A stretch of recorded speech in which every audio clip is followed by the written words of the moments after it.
Energy সেক্টরে যদি আমরা একটা র্যাডিক্যাল চেঞ্জ আমাদের দরকার, কারণ আমাদের এখন শীত চলছে, আমরা এটার গ্র্যাভিটি, আমাদের সমস্যার গ্র্যাভিটিটা এখন আমরা আজ করতে পারছি না।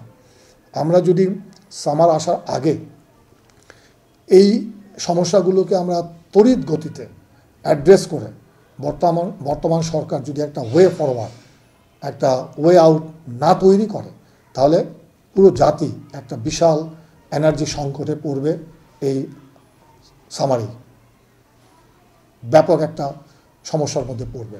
কারণ আমাদের হলো যে আবাসিক চাহিদা, ইন্ডিভিজুয়াল চাহিদার পাশাপাশি আমাদের কলকারখানা, ইন্ডাস্ট্রি, সব জায়গায় আমাদের এনার্জি দরকার হিউজ। সেখানে আমরা আমাদের এই যে রিজার্ভ ফান্ডের যে এখন উইকনেস, বা এই যে ডলারের মাধ্যমে আমাদের এই এনার্জি পারচেজ করা, ফুয়েল পারচেজ করা, এখানে কিন্তু আমরা অনেক পিছিয়ে আছি। এটাকে এগিয়ে নিয়ে যেতে হলে যেমন আমাদের ইন্টারনাল এক্সটার্নাল সোর্সিংয়ের উপরে বেশি গুরুত্ব দিতে হবে, নাম্বার 1। নাম্বার 2 হলো ফরেন ইনভেস্টরদেরকে নিয়ে আসতে হবে। আমাদের পাইপলাইনে অনেক প্রজেক্ট ছিল যেগুলো 2-3 বছর নানা রকম বাধা বিপত্তি অতিক্রম করে, ল্যান্ডের সমস্যার সমাধান করে একটা পর্যায়ে এসেছে যে এটাকে আমরা এখন ইমপ্লিমেন্ট করতে পারতাম, কিংবা আগামী 6 মাস বা 1 বছরের মধ্যে এগুলোকে আমরা এক্সিকিউট করা শুরু করতে পারতাম। তো অল অফ এ সাডেন যেহেতু সরকার পরিবর্তন হলে যেটা হয়, আমাদের আগের সমস্ত প্রজেক্টগুলো এখন একদম বাতিলও হয় নাই বা চলমানও নাই, এমন একটা অবস্থায় আছে, যেটাকে কোনো জায়গায় লেখা হয় নাই যে এলওআই, যে প্রজেক্টগুলো এলওআই হয়ে গেছে বা যাদের ল্যান্ড নেওয়া হয়ে গেছে তাদের প্রজেক্ট বাতিল, এরকম কোথাও আমি দেখি নাই যে বাতিল করা হয়েছে। আবার এগুলো চলমানও নয়। এইটাকে সুস্পষ্ট করতে হবে।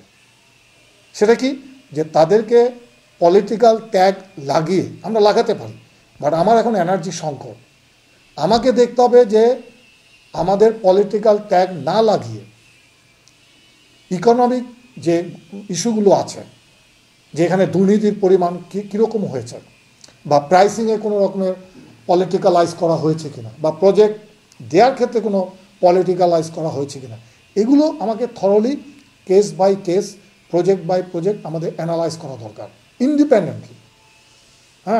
যে দেশ এবং জাতির প্রতি সম্মান, ভালোবাসা রেখে। কারণ আমি একটা প্রজেক্ট বাতিল করা বললাম যে এটা পলিটিক্যাল, বাতিল করে দিলাম, তাতে আমি ক্ষতিগ্রস্ত, আমার দেশ ক্ষতিগ্রস্ত হলো। কারণ এই প্রজেক্টটাকে এই পর্যায়ে নিয়ে আসতে আমার 3 বছর লেগেছে। সেটা মাথায় রেখে, আর যেহেতু আমার ক্রাইসিস, আমার দৌড় গড়ায়, আমাকে আগামী গ্রীষ্মের আগেই এই বিষয়ে আমাদেরকে সুস্পষ্ট ধারণা নিয়ে আগাতে হবে।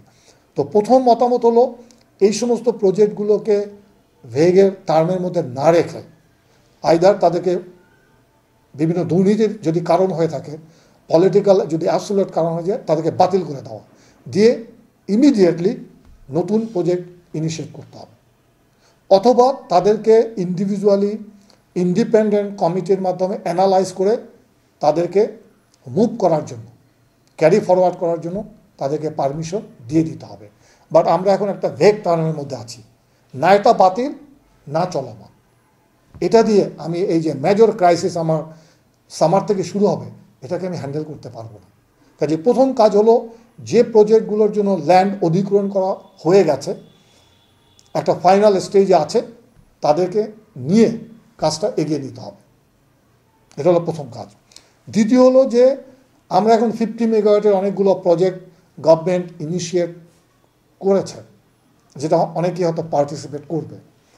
বাট এখানেও একটা বিষয় হলো, যারা ইনভেস্টর, যারা স্পন্সর কোম্পানি, তাদেরকে একটা কমফোর্ট জোনে নিয়ে আসতে হবে। পিপল আর কনফিউজড যে আমার পিছনের 10-12-15টা প্রজেক্ট বাতিল হয়ে গেছে, কোটি কোটি টাকা খরচ করার পরে, 3 বছর একটা সিগনিফিক্যান্ট টাইম ইনভেস্ট করার পরে বাতিল হয়ে গেছে, তাহলে আমার ফিউচারটা কোথায়? কাজে এই কনফিউশন জোন থেকে কমফোর্ট জোনে আমাদের স্পন্সর এবং ইনভেস্টরদেরকে নিয়ে আসতে হবে। এটা প্রথম কাজ। কারণ আমি টেন্ডার দিলাম আর নতুন লোকরা আসবে প্রজেক্টে, তারা জাম্প ইন করবে, এটা হবে না।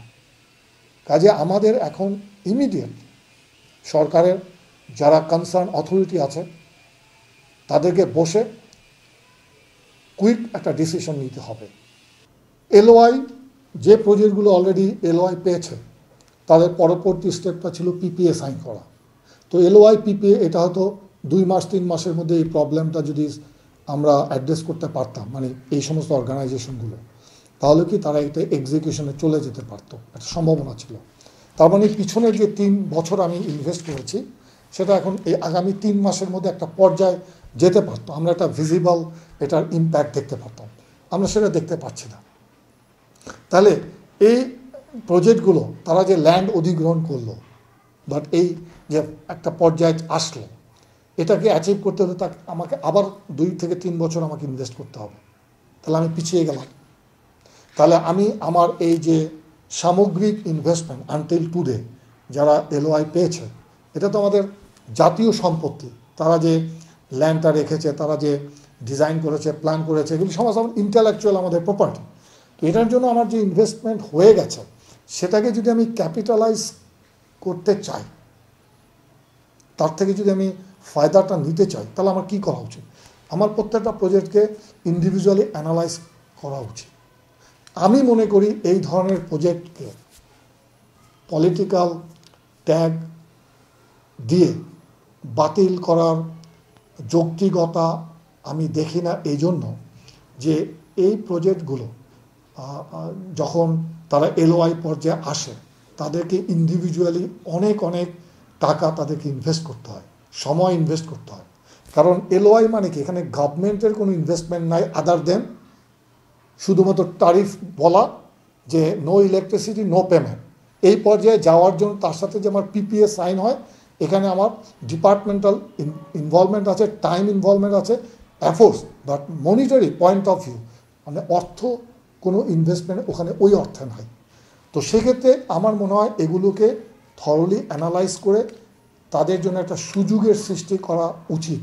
কারণ সেই সুযোগটা তাদের জন্য যেমন ইম্পর্ট্যান্ট, আমার জন্য আরও অনেক ইম্পর্ট্যান্ট। কারণ তাদের কাছ থেকে আমি 3 থেকে 4 মাসের মধ্যে একটা একটা ভিজিবল দৃশ্যমান আমি একটা ইম্প্যাক্ট দেখতে পারি। আর তাদেরকে যদি আমি না করে দিই, আমি বাতিল করে দিতে পারি, কোনো সমস্যা নাই। নতুন প্রজেক্টকে যদি আমি ইনভাইট করি, তাদেরকে আবার এই পর্যায়ে আসতে মিনিমাম 2 বছর লাগবে। তাহলে আমি কি হলো, 3 বছর টাইম আমি লস করলাম, আবার 2 বছর ইনভেস্ট করে আমি এই 800-1000 মেগাওয়াটের প্রজেক্ট এই লেভেলে নিয়ে আসতে পারবো কি না, সেক্ষেত্রে যথেষ্ট রকমের চ্যালেঞ্জ এবং সন্দেহ আছে। কারণ আমার জমি দরকার, আমার টেকনিক্যাল ক্যাপাসিটি দরকার, আমার লোকাল কোম্পানি দরকার, আমার নতুন ইনভেস্টর দরকার। কাজেই keeping that in our mind, weather we should think about যে কোনো অল্টারনেটিভ রাস্তা আমরা বের করতে পারি কিনা এগুলোকে রেড করার জন্য।